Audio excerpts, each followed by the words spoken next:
So I had this kind of shitty idea to go on a local adventure, backyard adventure, sort of a Bow Miles type thing. I don't have a lot of time and I've got to fit it in around other stuff. What I decided was I've got to get over to my mum's house, which is in Mobley, which is like 14 miles away.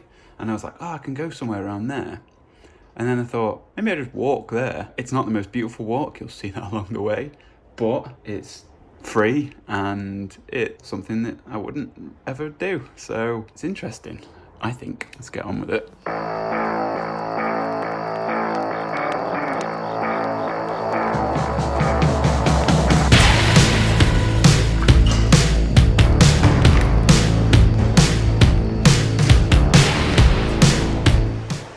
Just had to stop by work, which has added on like an extra half an hour, but still should get there with time to spare.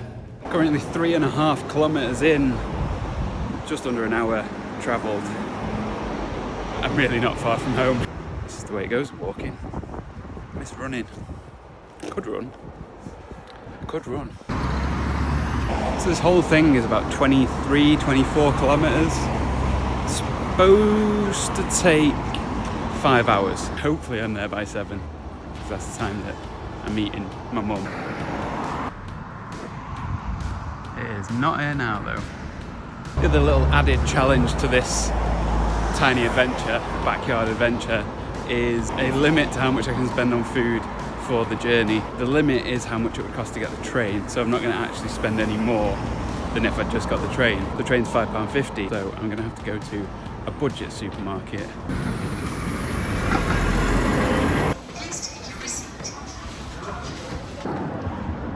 So I spent £1.10 on what is maybe not a top tier snack, the rice cake. I'm not sure if it was bad maths on my part, or maybe something was mislabeled on the shelf. I ended up 60p short, so I had to forego the banana chips. I've got too many calories, but it is interesting to look at food from a scarcity perspective as opposed to an abundance perspective. I've just upped the ante when it comes to audio. I've had these charging in my bag because they weren't charged up, because the battery on them seemingly is a bit shit.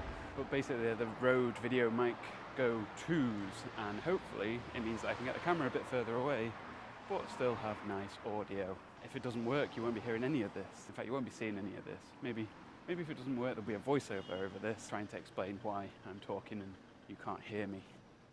Maybe. The Rode Video Mic Go, the Rode Wireless Go, allows me to do things like this as well, where I can be away from the camera, I can still be talking to it, and yeah, I can leave it in there. I used to make videos about how to make videos like this, where you're out in public, you're talking to the camera, and you know how to be kind of present, but also very focused on what it is you're going to say and how you're going to say it, that kind of thing. Or maybe not focused on it, but it just kind of comes. The problem is, I guess I needed proof that this was really a skill and something you had to maintain, because I've not done this kind of thing for a long time. The times when I've been out and I've talked to camera, it's been in the countryside, there's no one about for miles. It's very easy to lose that sense of embarrassment that comes from doing something like this, where you're talking to a camera, especially when you've loaded the camera up with a little microphone, because when it's just your phone, it's a little bit easier to feel as weird. But I've got this on a big selfie stick, and it's very clear that I'm doing something different to most people. But yeah, it's a skill. It's something that you have to practice to be good at. And I guess this is me practicing again, because I need it. So coming up on the 2-hour mark, roughly, I don't have the hands for this, 8.3 kilometers in. Everything's feeling nice and fresh. I've got some minor, old injuries that when I'm constantly working out, constantly doing things like this, they don't tend to affect me unless they really flare up.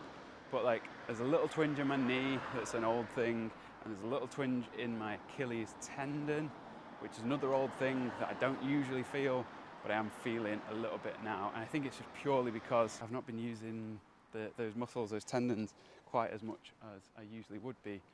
building up the strength around the tendons, building up the strength of the muscles, that kind of thing. And so hopefully I'm not leading myself into disaster right now.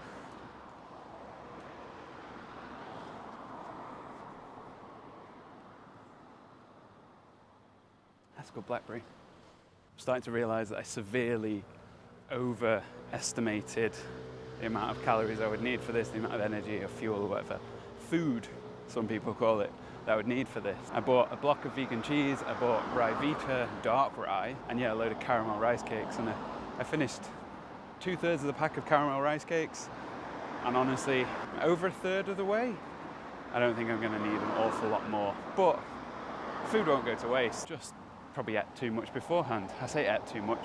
I had a smoothie that was 2 bananas, an apple, a load of spinach, a load of... Oh, that looks like a good one. Oh, that was a good one. Oh, that's tart. Unsweetened soy, and 2 scoops of like just pea protein, not like protein powder, just like pure milled protein basically. Wow, I thought that guy was going to get one over. Yeah, these are really good. Maybe I should have done it as a foraging challenge.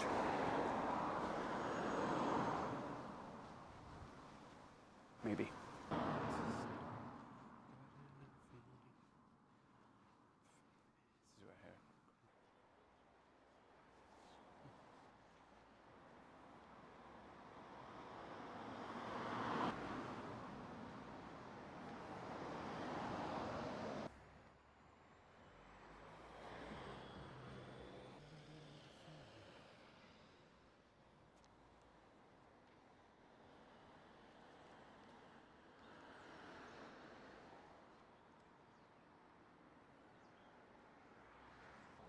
So while this isn't a particularly picturesque route, there is actually some nice architecture. Surprisingly, that church, really interesting piece of design. I mean, it's not amazing. I think I'm picking out some, not diamonds in the rough, but like, I don't know, some Mars bars in the rough. But yeah, kind of interesting that even in sort of commuter drive-through suburbia, there's potential for seeing some nice, interesting architecture. It does get better as we get to like the final quarter of this journey. It turns into like proper countryside with some really beautiful old stuff.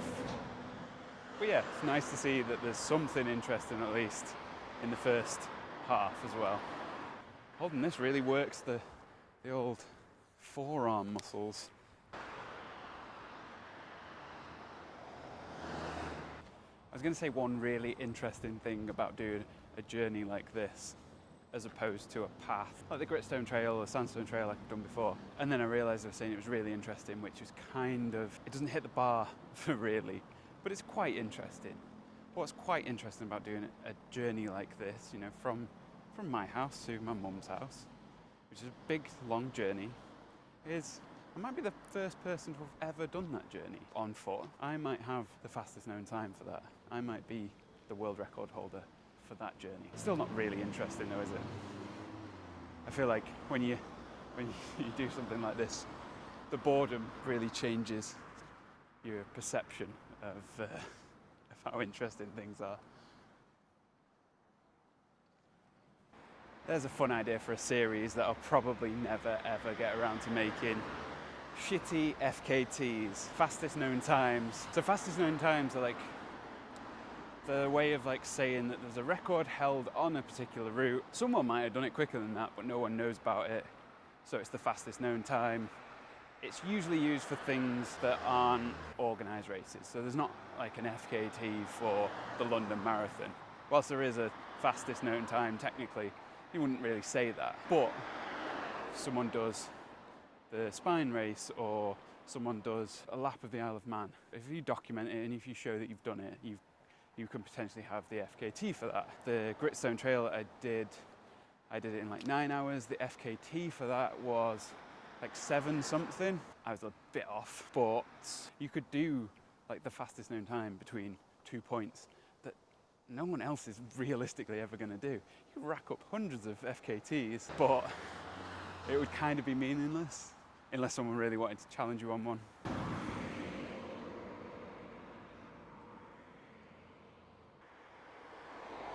A little bit of context for this journey. Usually this is a train journey for me. Walk out the door, down to Piccadilly Station, which is 5 minutes away. It's roughly a half an hour train journey. And then from Wilmslow, it's like 5 kilometres from the station to my mum's house. So I've walked it a few times. Obviously it takes a while. I've run it a few times, that doesn't take a while. And I've cycled it a few times, also doesn't take a while. More commonly though, we'll get someone to pick us up from the station, or like today, Katie's going to get into the station and just meet us in Wilmslow. I'm going to get some food there. All in all, it's kind of hard to say how long this journey takes because usually we do it in different ways. Well, let's get across this road while I still can. But it's safe to say it takes around an hour, which means that 5 hours. Oh shit, I'm gonna have to change where I'm going.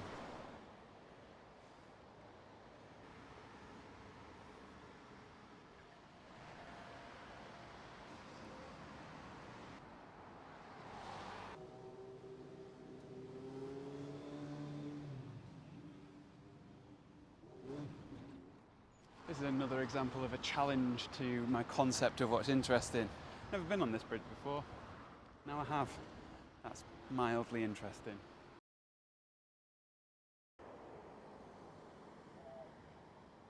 Had a slight change of destination. Fortunately, because I've been stopping and starting and stuff to film this, and I had to swing by the studio, I'm not going to make it to my mum's house, so I'm just going to have to meet in Wilmslow. I'd only get to my mum's for like 10 to 7. And that's the exact time that Katie gets into Wilmslow. But if I go to Wilmslow now, I'm going to be quite early. A little bit of catch-22. Either I'm early or I'm late. Obviously, I'd rather be early. But it does mean that I can hang around Wilmslow. I've got the iPad with me. I can start editing this. Sketching probably. I've really been getting into really loose architectural sketching with the iPad and paper as well, but more with the iPad.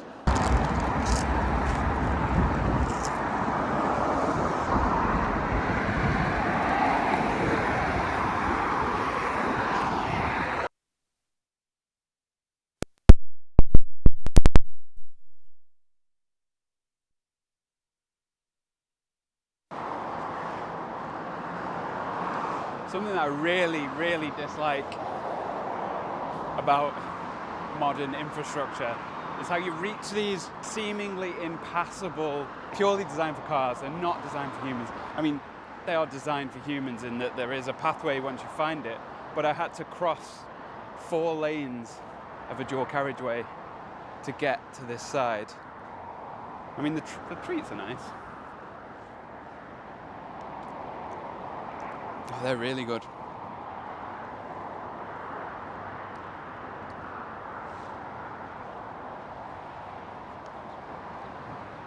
And even when you are able to find your way through, the noise is horrendous. But the sound of all them cars fenced in by concrete, penned in by concrete, it's wild. It's deafening.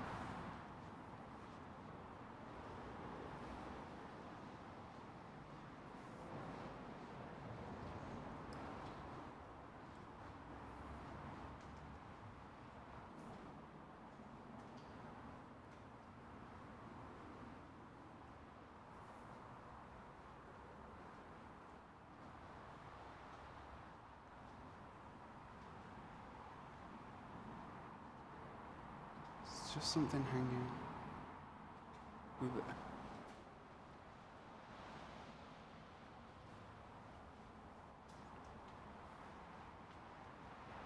That was not the nicest part of the journey. It's oppressive and kind of gross. It's not technically architecture, but it is architecture, and it's oppressive, offensive architecture. And it might have even brought me out in the wrong place, because whilst there's plenty road signs for cars. Not so much when you're walking. That's the wrong way. That's annoying.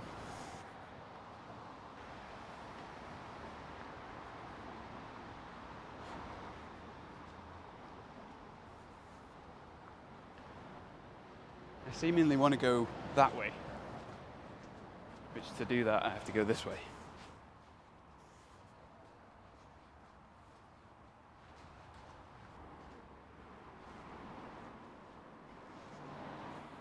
I think the thing about those places, those like weird liminal spaces, they're not liminal spaces really because they are pass-throughs.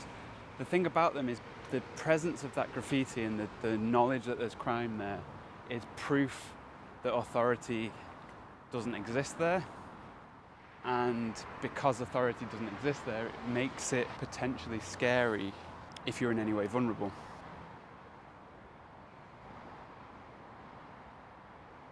It may not have been the most beautiful piece of architecture again, but it was nice to see something. It was nice to kind of come out of that space, that concrete bunker space, and see just a little palate cleanser on the eyes. Something interesting, something potentially beautiful. And now it's just more of this walking next to cars in traffic jams, cars all with their windows up because air conditioning, and why would you want to hear other cars?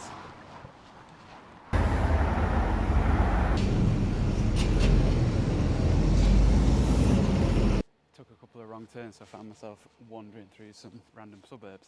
Gatley, I think I'm in. Very pleasant as suburbs go.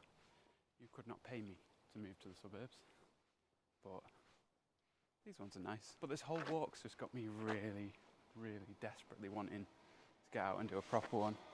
Really been into the idea of doing like a cross-country one, you know, so from sea to sea kind of thing. Hadrian's Wall is the other one I'd really like to do. Okay, I've got a cut back under the railway here, so I don't get lost again. Hadrian's Wall seems like a really good one. There's a lot of like canal ones that are like organised ultras. I'd really like to do one of those. This will have to do for now. Scholes Park.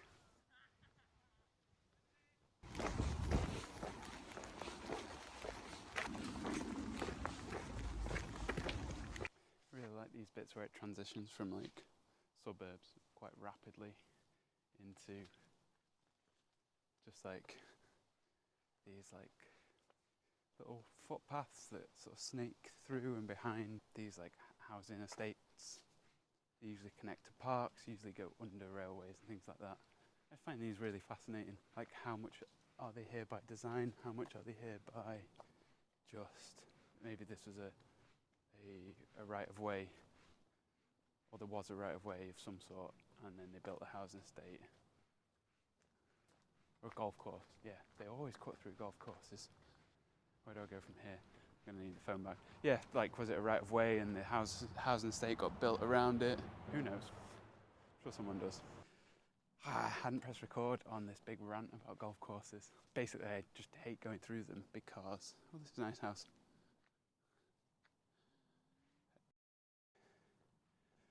Because you always get told off.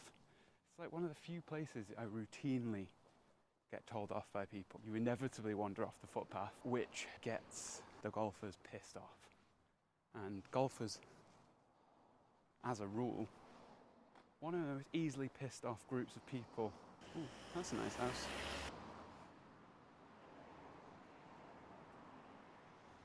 I think I'm on the main road again now. I think I could have carried on down this main road before. So this is definitely set to be the most boring part of the journey, and that's kind of it's my own fault, really. Basically, if I'd been on time, I would have been going to Mobley, and this bit of the journey would have cut off and we'd have gone through a place called Stile Mill.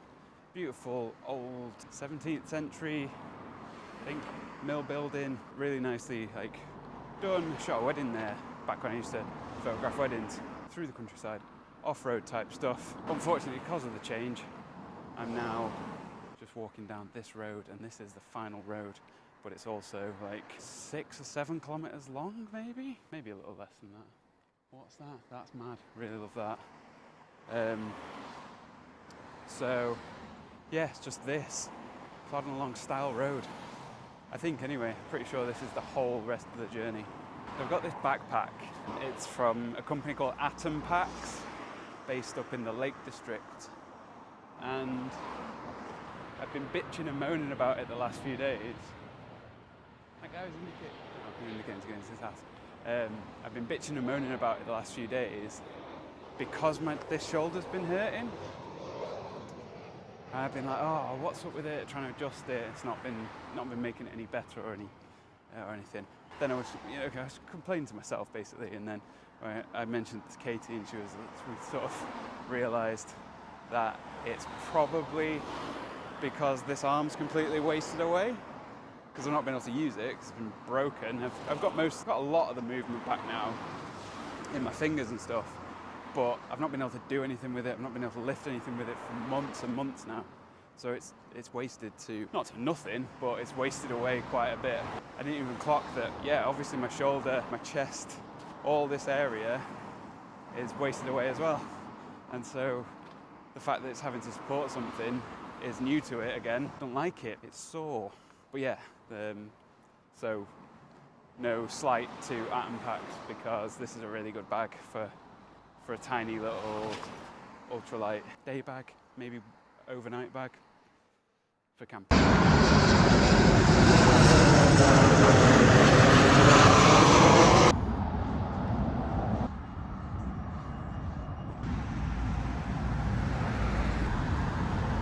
Oh shit, I knew it.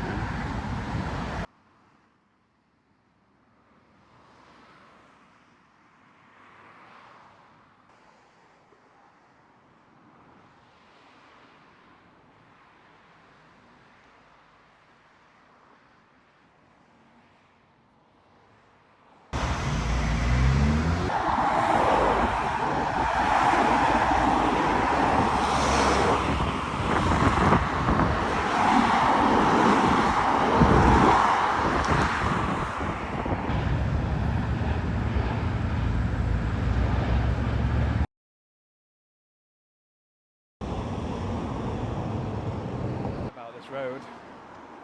It's long and it is boring, and I know that there's beautiful stuff that way, but I've not got enough time to take the detour. And weirdly, there's loads of like really expensive looking houses here, but you're right on the main road, so it's bound to just be noisy all the time. I can't imagine moving out to the countryside to be by the main road.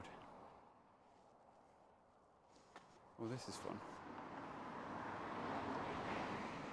Its window had a really creepy face, like in the glass. Not intentionally, just like a really creepy face accidentally in the glass. Also, I thought it was like proper Tudor, but it was just painted that way, I think.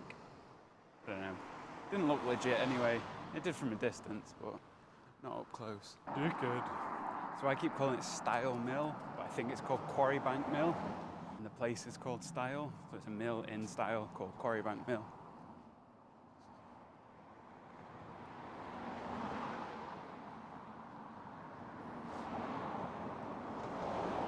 Oh, this is a horrible place to walk.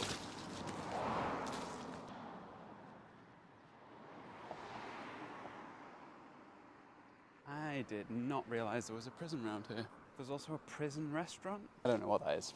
It's called The Clink. I've clearly gone on some detours because I'm nearly 22 kilometres in. The whole thing was supposed to be 23. If you remember, I changed the destination slightly, which made the whole thing shorter supposedly. But I've had some detours along the way. I think it's going to be like 24 by the time I finish. And I can feel it in my legs. I can tell that I've not done this for a while. The pavement's just disappeared.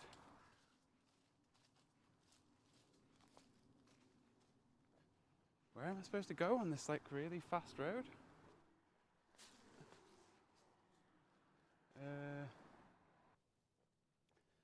There's no pavement on this road, and everyone I've seen coming down it or up it is going ridiculously fast. So maybe I can like jump in at some bits, but whew, This is a not a good road. The guy driving the Porsche he tried to touch me with it. Why go that close? Okay, so there's a footpath now.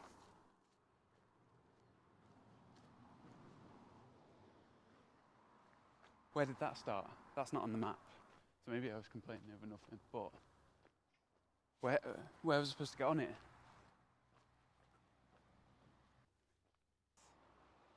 Like really nicely laid out paths, beautiful bridge. I don't know what this river is, but it's a very clean river.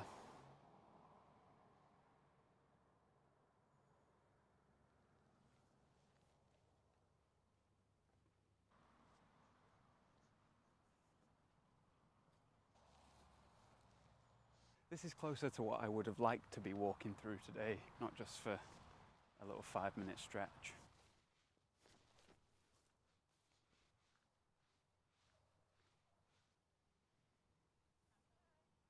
Such a beautiful clear river. I sort of wish I had time to sit and be by it. Just took sort of 60 seconds to appreciate it and then I've had to move on. Interesting that the town centre is the same distance if you go this way or if you go that way. I think I'm going to go this way.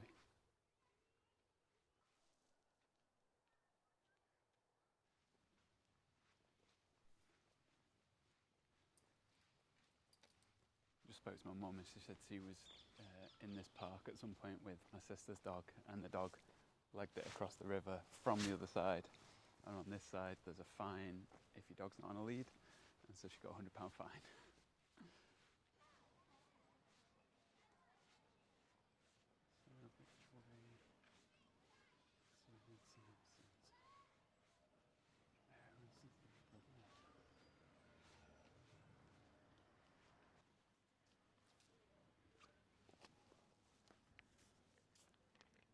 I'm here by 15p because this was the cheapest drink they had in Sainsbury's and it was 65p. 25 kilometres, 5.5 hours. Time wasted? Maybe. Enjoyable? Also maybe. I don't have any grand conclusions.